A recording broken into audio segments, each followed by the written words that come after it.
এই ভাইটা অফিসে যাবে আর এদিকে তার বউ প্রেগনেন্ট। এই বোনটি তার স্বামীর দিকে তাকিয়ে দেখলো, স্বামী রেডি হচ্ছিল। স্বামী বললো, এই আমি অফিসে যাচ্ছি, তুমি আমার বাচ্চার দিকে খেয়াল রেখো। আর তখন এই কথা বলে তখন বউটা খুশি হলো। আর তখন স্বামী অফিসে যাবে, তখন ব্যাগটা কাঁধে নিল। আর ব্যাগটা নিয়ে তখন স্বামী অফিস থেকে রওনা দিল আর অফিসে চলে গেল।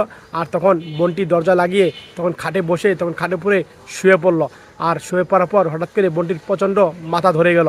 আর তখন সে আবার উঠলো। আর এদিকে ওষুধটা খুঁজছিল, ওষুধ পাচ্ছিল না। আর তখন এদিকে কে জানি দরজাটা টুকাচ্ছিল। আর বোনটি দরজাটা খুললো। আর তখন খুলে তখন কথা বলছিল। আর এই ভাইটা দেখতে পেল এই বোনটি তার সাথে কথা বলছে। আর তখন ভাইটি মনে সন্দেহ হলো। আর তখন এই ভাইটি ফোন বের করে তার স্বামীকে ফোন দিল।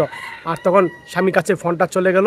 আর স্বামী ফোন রিসিভ করে ধরলো, বলল যে ভাই আপনার বউ এই ব্যাপার, এই সাথে কথা বলছে।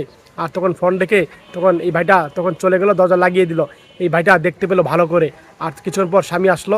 আর এসে তখন কিছু না বলেই তখন বইয়ের মুখটা চেপে ধরলো। আর তখন বলল, কী আসছিল বল।